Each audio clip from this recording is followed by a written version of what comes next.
है, दो तो तुम्हें भी दिया जाएगा। हालेलुया। आज का हमारा विषय क्या है? दो तो तुम्हें भी दिया जाएगा। जब आप अपने मन को और अपने हाथ को प्रभु के लिए आप बढ़ाते हैं तो परमेश्वर आपका कर्जदार नहीं रहता। हालेलुया। परमेश्वर आपके मन की भावनाओं को जानता है। आप किस मन से प्रभु के सामने आ रहे हैं, किस मन से आप परमेश्वर की आराधना के लिए आ रहे हैं, किस मन से आप तैयारी करते हुए परमेश्वर के भवन तक आ रहे हैं, क्या आप दे रहे हैं, ये परमेश्वर और आपके बीच का एक रिश्ता है। वचन में लिखा है, कुड़ कुड़ कर किलस किलस कर देने वाला आशीष नहीं पाता, चाहे कितना भी दे दीजिए। पर जो हर्ष के साथ, उत्साह के साथ और ये जानकर कि ये मेरी जिम्मेदारी है, ये मेरा फर्ज है, परमेश्वर के वचन के अनुसार मुझे ये बोला गया है और मुझे करना है, तो निश्चय वो आशीष पाता है। हालेलुया। लूका रचित सुसमाचार उसका 6 अध्याय 38 पद से आज हम लोग सीखेंगे। लूका रचित सुसमाचार 6 उसका 38 पद लिखा है, दिया करो तो तुम्हें भी दिया जाएगा, लोग पूरा नाप दबा दबा कर और हिला हिला कर और उभरता हुआ तुम्हारी गोद में डालेंगे, क्योंकि जिस नाप से तुम नापते हो उसी से तुम्हारे लिए भी नापा जाएगा। हालेलुया। जिस नाप से तुम नापते हो उसी नाप से प्रभु आपको देने वाला है। हालेलुया। हालेलुया। आपका मन परमेश्वर के वचन के प्रति खुला है या अभी तक उसको पूरी रीति से आपने बंद कर रखा है? आपकी मुट्ठी प्रभु के लिए खुल रही है या अभी भी आपकी मुट्ठी बंद है? आपका जेब खुल रहा प्रभु के लिए या आज भी आपका जो जेब है बंद है? आपका घर परमेश्वर के लिए खुला है या आज भी आपका घर बंद है? ये आपके ऊपर डिपेंड करता है कि आप किस योग्य प्रभु के आशीषों को पाने के लिए तैयार हुए हैं या नहीं हुए हैं। हालेलुया। परमेश्वर का वचन साफ रीति से कहता है, दोगे तो तुम्हें भी दिया जाएगा। और जब आप परमेश्वर के लिए देते हैं तो वचन में लिखा है कि परमेश्वर आपके मन के अनुसार आपका न्याय करता है। एक बात हमेशा याद रखिए, भजन संहिता उसके 34 अध्याय उसके 8वें पद में लिखा है, परख कर देखो कि यहोवा कैसा भला है। परमेश्वर क्या कहता है? परख कर देखो कि यहोवा कैसा भला है और धन्य है वो व्यक्ति जो उस पर भरोसा रखता है। हालेलुया। हालेलुया। जो उस पर भरोसा रखता है वो धन्य है। आज परमेश्वर की बातें, परमेश्वर का वचन आपके लिए क्या कहता है? क्या आपने परमेश्वर को परखा? अगर परमेश्वर के लिए आप तैयार हैं और आपने परमेश्वर को परखा और परमेश्वर ने आपकी प्रार्थना का उत्तर दिया, तो इसका मतलब आपको प्रभु के लिए खुलकर आना है, आपको परमेश्वर के लिए आना है। आप उन 10 कोड़ियों के समान ना बने जो चंगाई तो पाते हैं पर मुंह फेर कर अपने घर की ओर चले जाते हैं। ऐसा नहीं बनना है, बल्कि परमेश्वर के उन कार्यों को याद करना जो परमेश्वर ने आपके लिए भले काम किए हैं। हालेलुया। आपका मन परमेश्वर के वचनों में कैसे लगा हुआ है? यहां पर लिखा है, परख कर देखो। जब आप परखते हैं तो परमेश्वर आपके लिए कैसे आशीष देता है? जो आप मलाकी की किताब को आप निकालेंगे, उसका 3 अध्याय, वहां पर 8 से 10 पद आप पढ़ेंगे तो वहां पर परखने के विषय में लिखा है। अगर आप परमेश्वर को जानते हैं, परमेश्वर की व्यवस्था को जानते हैं, परमेश्वर के वचन को जानते हैं कि परख कर देखो परमेश्वर कैसा भला है, यदि आपने परखा है तो वचन एक चेतावनी दे रहा है, तुम मुझे परख कर देखो, मैं तुम्हारे लिए आसमान के झरोखे खोलता हूं। Hallelujah, hallelujah. तुम मुझे देखकर तो देखो, मैं तुम्हारे लिए आसमान के झरोखे खोलता हूं या नहीं। मैं घुड़कूंगा उन शक्तियों को जो तुम्हारे पैसे को खा रही है। मैं उन्हें डांटूंगा जो तुम्हारे फल को या फसल को नुकसान पहुंचा रहे हैं। उसके 8वें पद में लिखा है, तुम कहते हो कि हम किस बात में बदले, कहां पर हमने गलती की है। वचन में लिखा है, साफ लिखा है, उठाने की भेंटों में और दशवांश में। Hallelujah, hallelujah. बहुत से लोग ऐसा इस तरीके से बोलते हैं, बाइबल में तो कहीं दशवांश के विषय में नहीं लिखा, नए नियम में तो कहीं नहीं लिखा, तो यीशु मसीह क्यों कहते हैं कि दोगे तो तुम्हें भी दिया जाएगा। हालेलुया। जो सरकार का है वो सरकार को दो, जो परमेश्वर का है वो परमेश्वर को दो। किसके शब्द हैं ये? परमेश्वर के, स्वयं परमेश्वर यीशु मसीह के हैं। तो हम काटा छाटी बहुत जल्दी करने लग जाते हैं वचन में, और हर जगह हम परमेश्वर से केवल लेने वाले बनते हैं। परमेश्वर मुझे दे दे, परमेश्वर मुझे दे दे, मेरी तंगी को दूर करे, मेरी कमी घटी को दूर करे, मेरे कर्जे को दूर करे, मेरे इसको दूर करे, मेरी बीमारी को चंगा करे। हम सब मांगते रहते हैं, और मांगने वाले को क्या कहते मालूम है? क्या कहते हैं? थोड़ा तेज बोलिए। मांगने वाले को क्या कहते हैं? अभी भी आवाज नहीं आ रही, सारे एक साथ में बोले। मांगने वाले को क्या कहते हैं? क्या परमेश्वर ने आपको मांगने वाला बनाया है? देने वाला। Hallelujah, hallelujah. तो ये महीना है देने का है, क्योंकि सबसे पहले यीशु मसीह को परमेश्वर ने दिया है। उसने प्रेम करके दिखाया है कि वो आपसे कितना प्रेम करता है। हालेलुया।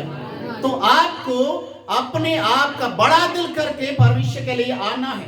मलाकी की किताब में लिखा है, अगर तुम परमेश्वर का जो है उसको देना शुरू करेंगे तो परमेश्वर तुम्हें आशीष देता हुआ जाएगा।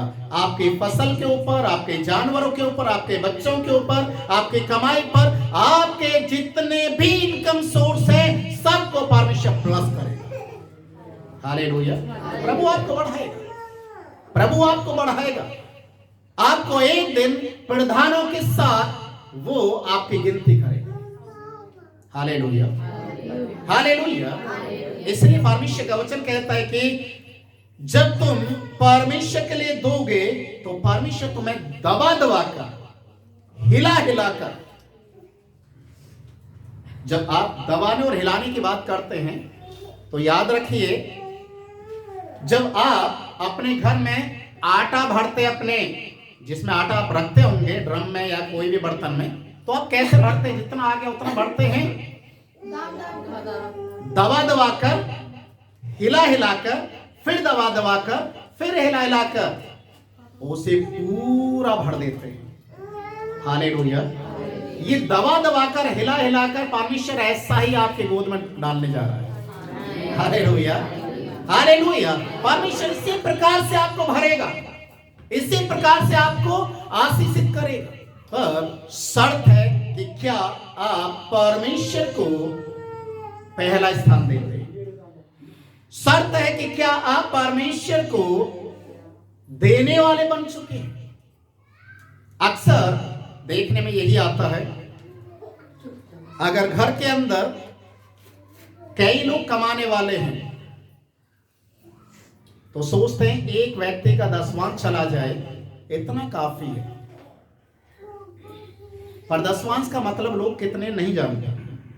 आपका इनकम ऑफ सोर्स, चाहे वो किसी भी प्रकार से आपके घर में पैसा आ रहा हो, उस हर एक पैसे का दशवांश निकालना जरूरी होता है।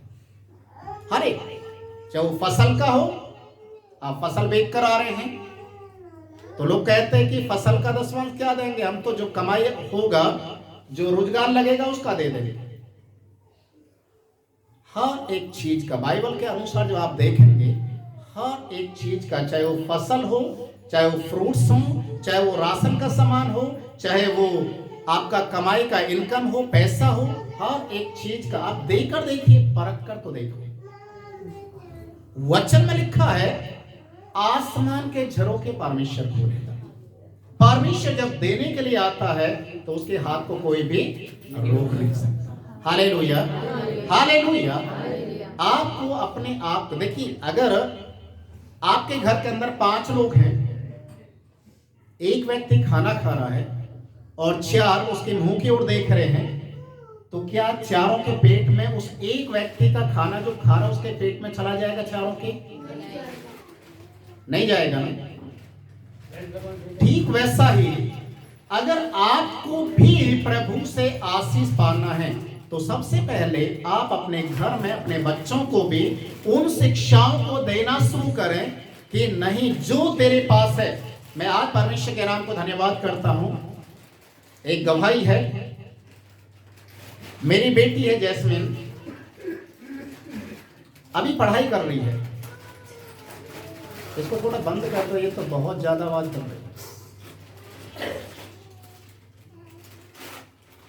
तो मेरी बेटी कहीं नहीं जाती कमाने के लिए, पर उसको जो कोई भी ऑफरिंग देता, गिफ्ट देता है, चाहे हम देते हैं, चाहे उसके कोई भी घर में आता है, जैसे नाना नानी भी आते हैं, मामा मामी भी आते हैं, चर्च के लोग भी आते हैं, कोई भी गिफ्ट उसको देते हैं, वो उस पैसे को इकट्ठा करती है। और इकट्ठा करते करते जब उपवास का समय होता है, 24 आवर्स का जो फास्टिंग प्रेयर होता है, उसमें उस ऑफरिंग को इकट्ठा करके देती है कि ये मेरी ओर से ऑफरिंग है।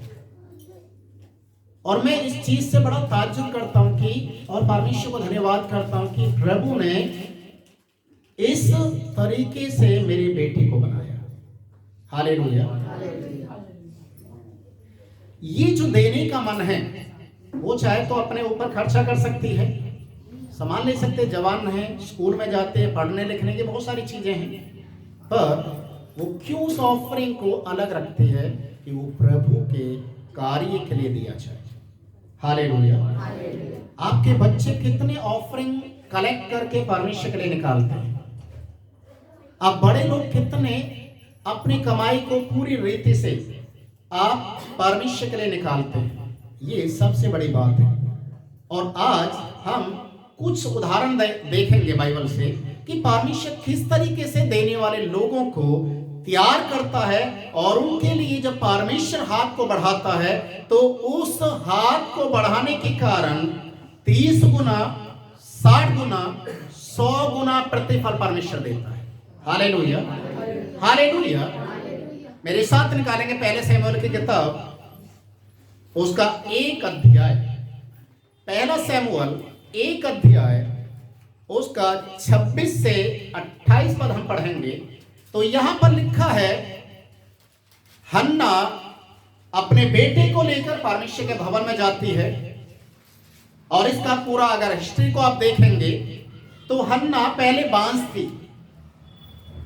थोड़ा ध्यान देना, घर में जाकर पढ़ सकते हैं।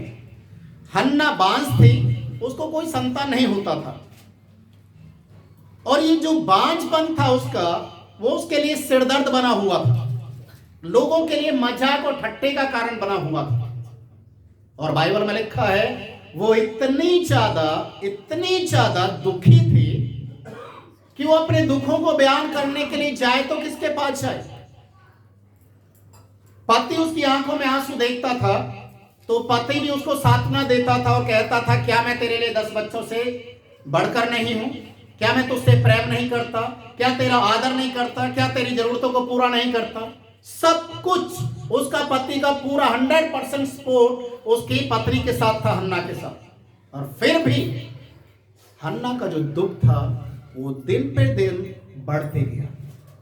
और एक दिन उसने निर्णय लिया, क्यों ना मैं प्रभु के भवन में जाऊं, क्यों ना मैं परमेश्वर के सामने अपनी मन की बातों को खोल कर रखूं। और वो परमेश्वर के भवन में जाती है और जाकर प्रार्थना करती है। बाइबल में लिखा किस प्रकार से उसकी प्रार्थना थी। उसके शब्द नहीं, होठ हिलते थे, शब्द सुनाई नहीं दे रहा था। Hallelujah, hallelujah. रोते बिलखते हुए वो अपने मन की बातों को प्रभु के सामने रख रही थी। और परमेश्वर का दास एली उसको दूर से बैठकर देख रहा था कि काफी देर होगी एक स्त्री बैठी हुई है परमेश्वर के भवन में, और जाकर उसके पास जाकर बोलता है, अपना नशा उतार और अपने घर चली जा। हो सकता है कि जब इस तरीके का कोई हालत में बैठता है तो शायद वो नशा कर कर ही बैठता। आपने देखा होगा बहुत सारे नशेड़ी कहीं ना कहीं बैठे मिलते रहेंगे, हिलते रहेंगे, बैठे रहेंगे, बक बक करते रहेंगे। पर एली ने समझा ये नशे में है। पर इस स्त्री के शब्द क्या थे कि हे प्रभु, मुझे ओछी स्त्री मत जान, मैं नशे में नहीं हूं। मैं बहुत चिढ़ाई जाने के कारण दुखी होकर अपने मन की सारी बातों को प्रभु को दिया है, प्रभु के सामने रखा है।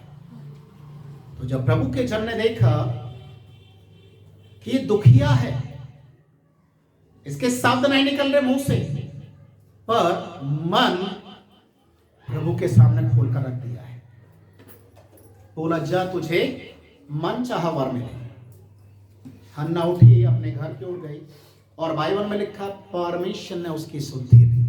Hallelujah, hallelujah. परमेश्वर ने उसकी शुद्धि ली, और हन्ना की प्रार्थना के बीच में जो शब्द थे, प्रभु मेरी नाम धराई को दूर कर दे। यदि तू मेरी नाम धराई को दूर कर देगा, जो संतान तू मुझे देगा, उसी संतान को मैं हमेशा हमेशा के लिए तुझे दे दूंगा। एक वाचा था। परमेश्वर ने उसकी शुद्धि लिया, उसको एक पुत्र मिला। जब पुत्र हुआ, उसके घर में आनंद का माहौल था, खुशी का माहौल था। कितने सालों के बाद, बाइबल में इनका एक टाइम पीरियड नहीं दिया गया। जैसे इब्राहिम के लिए लिखा हुआ है 25 साल के बाद उसको एक बेटा मिला। याकूब को भी जो संतान मिले वो भी लगभग 22-25 साल के बीच का वो था टाइमिंग। पर हन्ना के लिए इतना टाइम नहीं था, ये 25 से भी ज्यादा समय हो चुका था शादी हुई, क्योंकि उसके पति की दूसरी पत्नी के बच्चे जवान हो चुके थे, वो भी चढ़ा रहे थे उसको।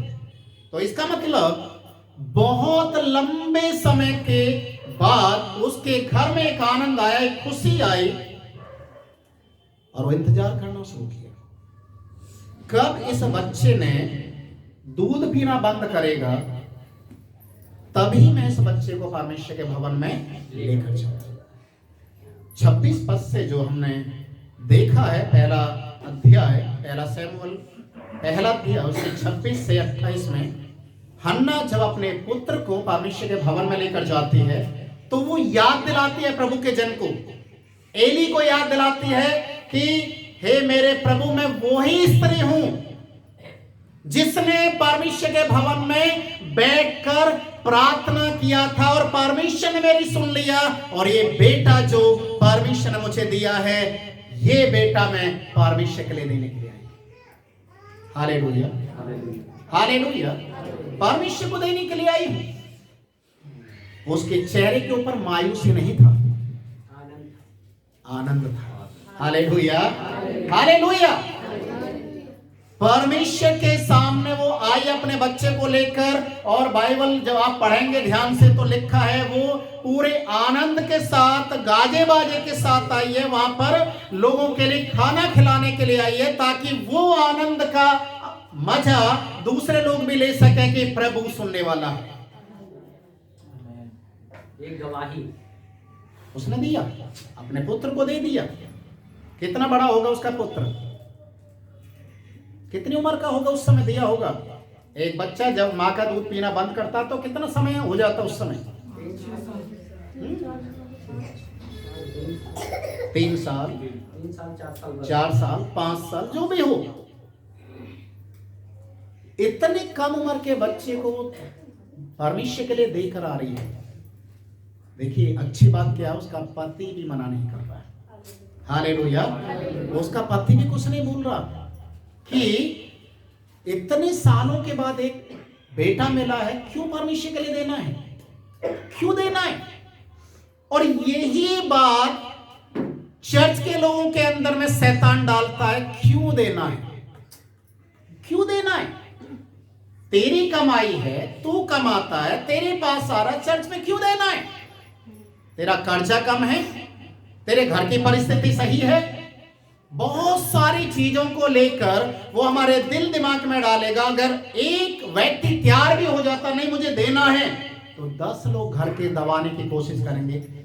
देना है तो पूरा क्यों देना है, क्यों पूरा देना है, थोड़ा सा दे दे। अगर देना ही है तो नहीं तो रहने दे, हमारा केवल का चला जाएगा, हमारा राशन का निकल जाएगा, हमारा इसका चला जाएगा। हम दुनियावी चीजों को देखते हैं पर उस आशीष को नहीं देखते जो परमेश्वर देने के लिए जा रहा है। Hallelujah, hallelujah. वचन में लिखा है, हन्ना ने जब परमेश्वर के लिए अपने पुत्र को दे दिया, उसके बाद हन्ना के पास कोई संतान नहीं था। वो अपने घर में गई, प्रार्थना करना शुरू किया और हर साल प्रभु के भवन में आकर अपने बेटे से मिलते थे, उसके लिए कपड़े बना बना कर लेकर आते थे और इन चीजों को एली देखता था। हालेलुया। प्रभु का जन्म एली देखता था।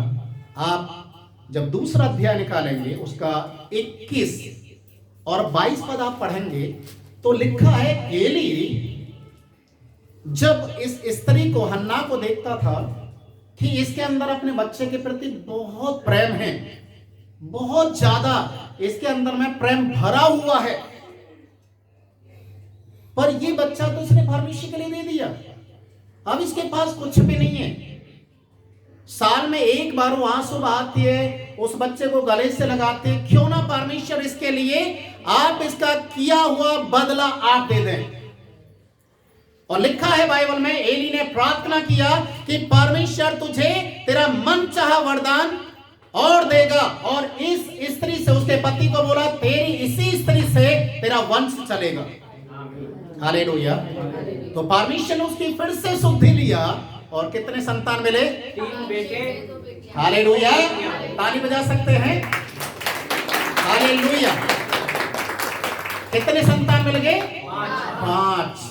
उसको छोड़कर एक दिया, 5 हालेलुया। ये कोई मजाक या कहानी जैसा नहीं है, ये हकीकत है। हालेलुया। आप परमेश्वर के लिए एक बार आप आकर तो देखिए, परमेश्वर को परख कर तो देखिए, परमेश्वर के लिए हाथ बढ़ाकर तो देखिए, चाहे वो संतान के रूप में आशीष हो, चाहे वो धन के रूप में आशीष हो, चाहे वो किसी भी प्रकार का हो। मैंने बहुत सारे गवाहियों का ऐसा सुना,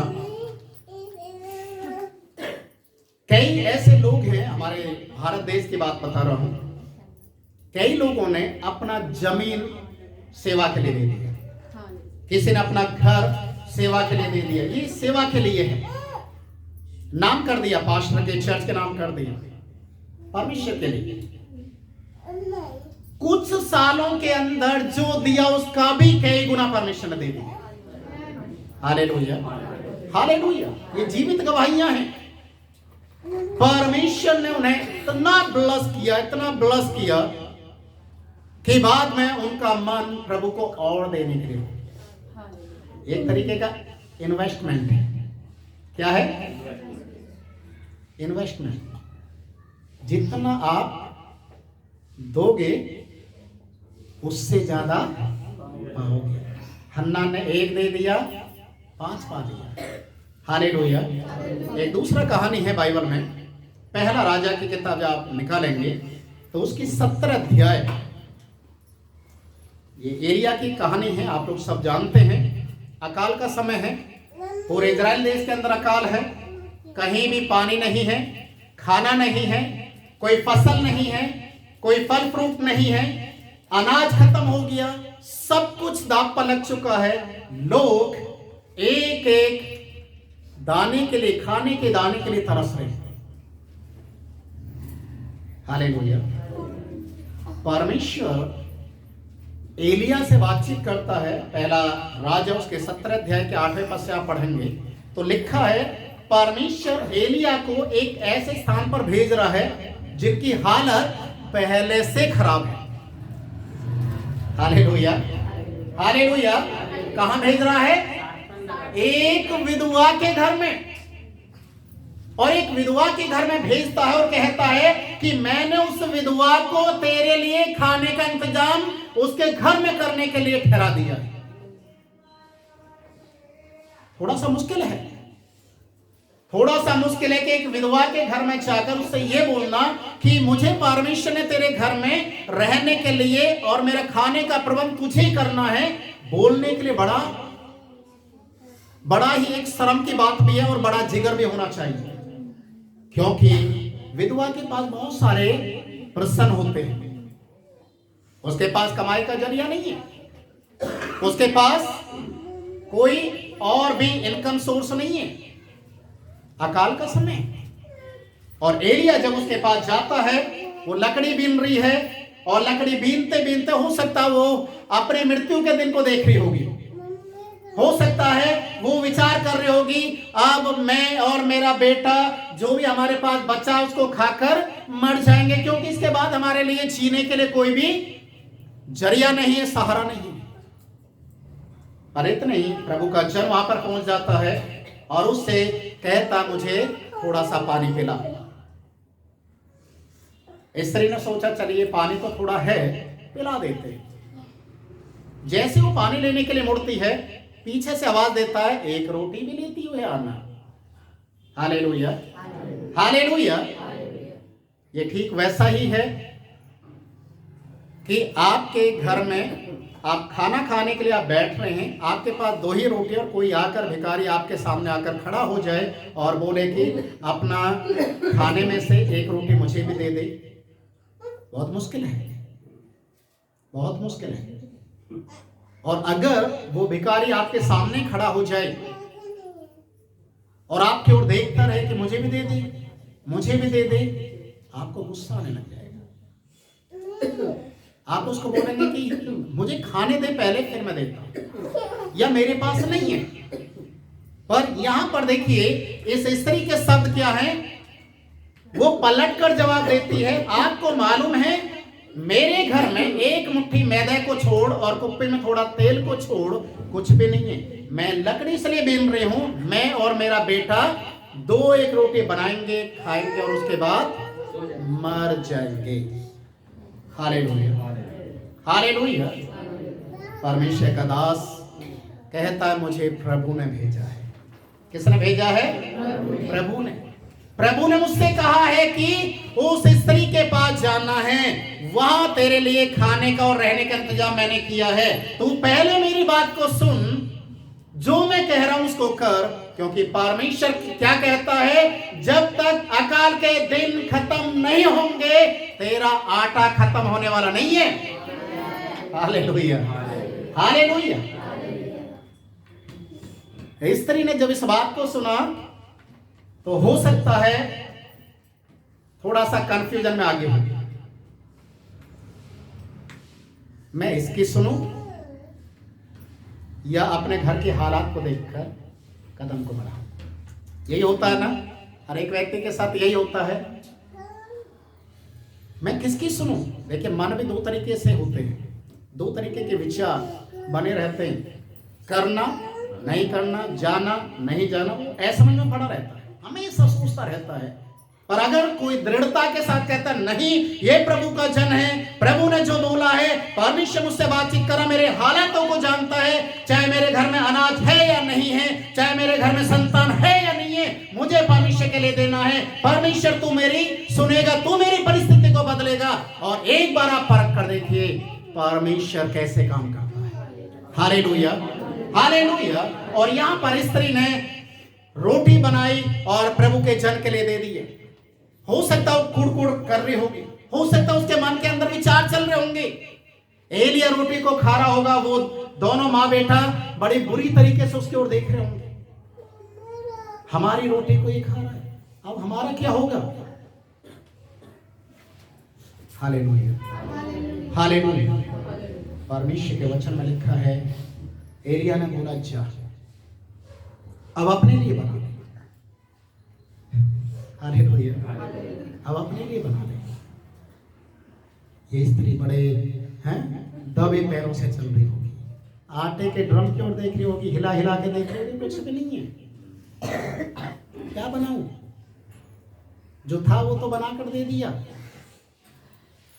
शैतान बातचीत करता है, याद रखिए, कंफ्यूजन को डालता है। शैतान उस समय बोल रहा होगा, आ गया मजा, बना के दे दिया प्रभु के जन को, पहले ही बोल देते मरने से पहले खा ले, तेरी आत्मा भटकेगी, रोटी मांगता डोलेगा सबसे। आपने देखा ना ऐसे भूत प्रेत होते ना जो लोगों को पकड़ते, मैं भूखा हूं। अरे भूख से मरने से अच्छा है पहले खाकर मर जाओ। शैतान कंफ्यूजन को डाल रहा है और प्रभु का जन क्या बोल रहा है? हाथ डाल, अपने मटके के अंदर हाथ डाल और निकाल। Hallelujah, hallelujah. वो हाथ को डाला, पूरा मुट्ठी भर के निकाला। फिर प्रभु का जन पीछे से बोल रहा है, एक बार और डाल। दोबारा डाला, मुट्ठी भर के निकाला।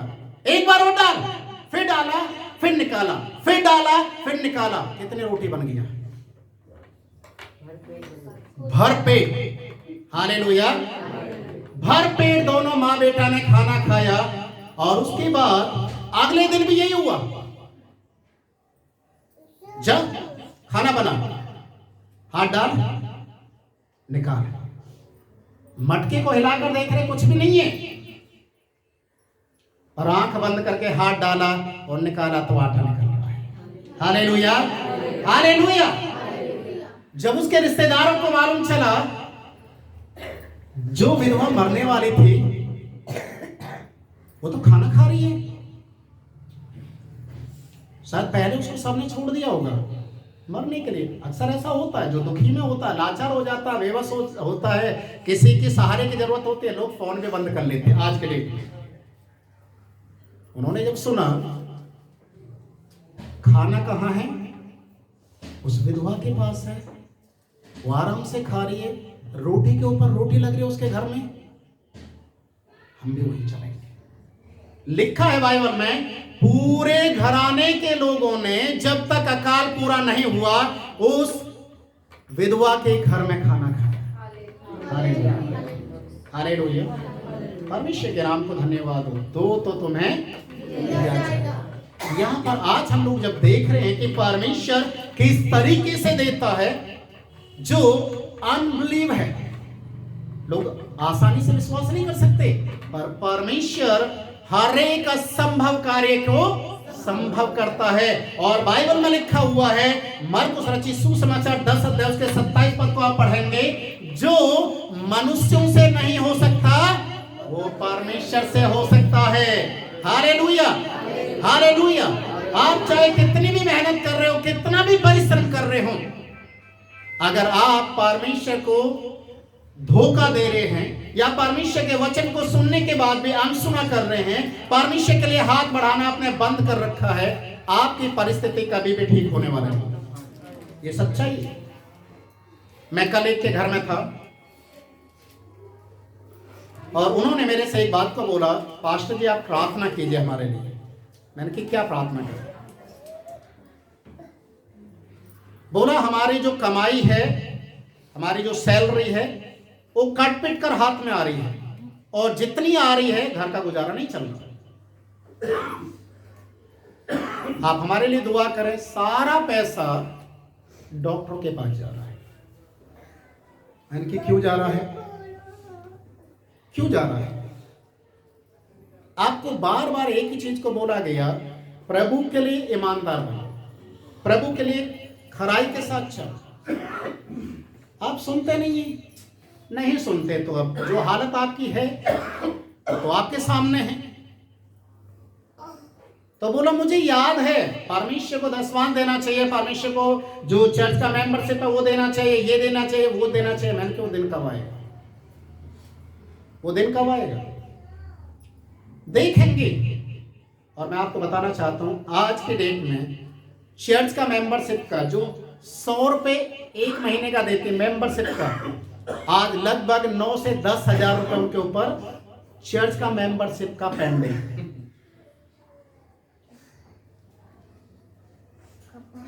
Hallelujah, hallelujah. 9 से 10 हजार के बीच में पेंडिंग है।